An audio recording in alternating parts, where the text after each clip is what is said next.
welcome to another Humboldt Conversation. I'm here today with Miles Slattery, who is, of course, the City Manager for the City of Eureka. Miles, welcome to Humboldt today. Thank you for having me. Well, it's a real pleasure. Now, tell us the history of this painting. You're going to heckle me, huh? Yeah, absolutely. Yeah, I don't have any clue. I told you if Pam was here, we'd let you know. But I love the fact there's a guardrail to stop us I know running that it into has some historical significance, and I'm told that it's very valuable. Well, the area was built on the back of the redwood industry, but actually downtown right now, the Lloyd building is coming down. It's coming down very, very slowly. Why is the demolition taking quite so long?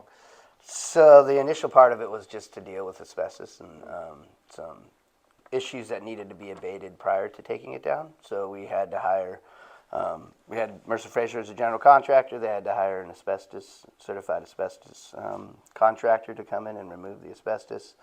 And then now, just because of concerns about safety and stuff like that, you know, the demolition ball probably wasn't the best. So no wrecking mode, ball. no wrecking We're not ball. going to see it. No wrecking Well, ball. I see they're taking the bricks Well, down I don't know one by one if the almost. costs keep going up, we may just do the wrecking ball, but I don't know. And has the city taken possession of the land there? No. It's still owned by the private property owner. We needed to abate the safety issue, so it's our responsibility. So what's going to happen there? What's the plan for that area? I mean, there are a number of empty lots now in the city, either, you know, the buildings that came down through fire or whatever. Is this just going to be another empty lot? So as of right now, we don't own it, and so depending on what happens with that, there's going to be obviously a big abatement lien on it because of this, and so what happens after that is, I can't really say it's private property right now.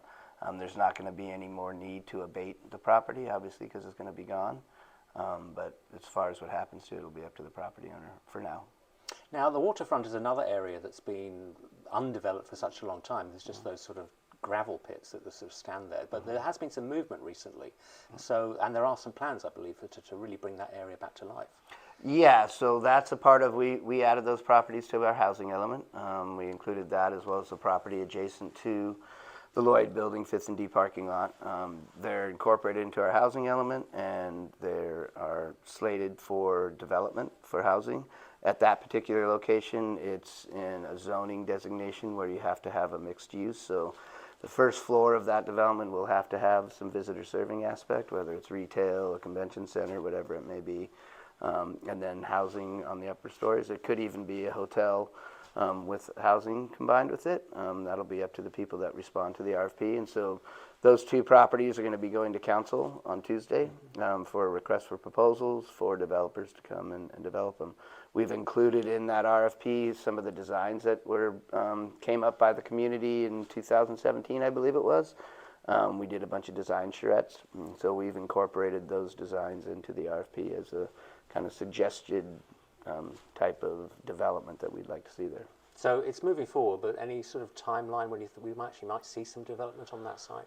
So, it's been through many iterations. There's been 2 different RFPs that went out previously. They both unfortunately ended up in lawsuits. And so because of the urgency of the state and some of the regulations that have passed recently and some of the stuff that we've adopted, we think that housing being there will make it a much more likely candidate for development, especially with the mixed use that's available there. So, we're hoping that this will do that. There will be some interim. There's been a lot of concern from the business community about the condition of that lot. Because of the heavy rains that we've had, we haven't been able to address that, but come the dry moments, which hopefully happen soon, we're hoping by May, that'll be all regraded, and we're going to do a more substantial regrading of it so that those potholes and stuff like that aren't there. We also have some kind of interim potential uses, but that'll be determined on who responds to the RFP and who gets awarded the RFP as to how much time we'll have to do something different there. Now, one big change to the city that might be coming, might not, it's been a big story recently, is the possibility of a floating student accommodation with a very large ship being berthed to accommodate the Cal Poly students. Would you not want to be my roomie? I mean, come on, that would be insane, wouldn't it? Well, I think it could be fun, actually, and it did draw a very mixed reaction. Students were very unhappy, etc. What's the possibility? Not all students. No, some of them I actually received an email from an incoming student who said they would be stoked. Well, yeah, I mean, it's going to be the party boat, exactly. It was... It's still being considered. We've hit some hiccups with the State Lands Commission about public trust property. and being able to put housing there. So we're trying to work around that. It's definitely been delayed. It was intended to go as soon as August, and that's definitely, we're not going to meet that time frame. But we definitely intend on continuing to pursue that.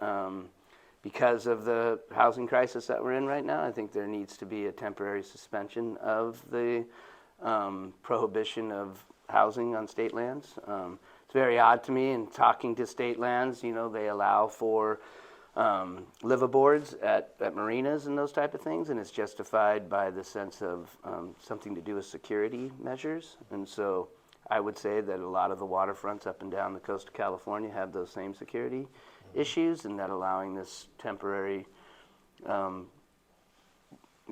removal of prohibition, I think, is totally justifiable. And so we're trying to get to that point, and hopefully we can. We're also looking at other alternatives for that now, but it's not dead in the water yet. Literally. Literally. Now, if it does go ahead, though, I mean, it's going to be a massive structure. I mean, one of the largest structures actually that will be in Eureka. Wow, you're really overinflating this thing. No, I'm not. I've seen the pictures. It's 300 feet by 900. It's smaller than a block. Okay. And so it's 300 feet by 90 feet. The one that was being pursued originally, it's a little bit different. It's not 5 stories, it'd be 4. What we were looking at was potentially 150 rooms that could house 3 students per room. So it wasn't quite the same size that it was before, but we'll still continue to pursue that. I see it as a huge opportunity, not only for interim housing for students, you know, to deal with the shortage that we have now up until we can get more permanent housing, but I also see it as a huge benefit for the big projects that we see on the horizon here. You have wind energy coming in here. You're going to have a lot of people from out of the area that are going to need to do that work, and it's going to impact our housing stock here. Having something like this and the availability for that would be a huge benefit for Eureka and future development when you're having these huge projects come in here that are going to have hundreds of workers that need to have a place to go. So I think actually, I mean, the ship that was being proposed, that is actually one of the things it was used for originally. Was yes. I think in Singapore, I believe. Alaska, workers. Singapore, all over the world. Yeah. Now, you've touched on the housing as being one of the biggest issues that faces the city. I mean, it's something that a lot of people talk about. What are the plans to develop more affordable housing for Eurekans? So I talked about that. The RFP is going out, and that's going to be going to council on Tuesday, and then that gets approved. It'll go out for a solicitation, probably a 4 to 6 week period, and then once those responses come in, staff will review them and make recommendations. It's very similar to what we've done with the Link projects. We put out an initial RFP for 3 of the properties on 8th and G, Sunny and Myrtle, and 6th and M. And those are going through the funding phase right now. And once those get funded, they'll put in, I think, 97 units that'll be built. We're hoping that this ASICS grant that they just went for, which is Affordable Housing Sustainable Communities grant for $35 million, would be a big step in the direction of getting all the funding for that. And then they'll apply for their tax credits, and then that should be up and running. That'll be 97. But then we have close to 210 more that are being put out in this RFP, and then we're also looking at some agreements for the Sunset properties on Fairhaven between Harris and Henderson, as well as the Earth Center project that's going to be going in behind the cafe, the Lost Coast Brewery Cafe. So all told, there'll be 309 total units. We have a lot of private development that's doing housing right now. We have the property on 2nd and E. It's going to have 12 units going in there of market rate housing. We also have another development by the same developer going on in 3rd and G, kind of by the Earth Center, that's going to have another 11 units.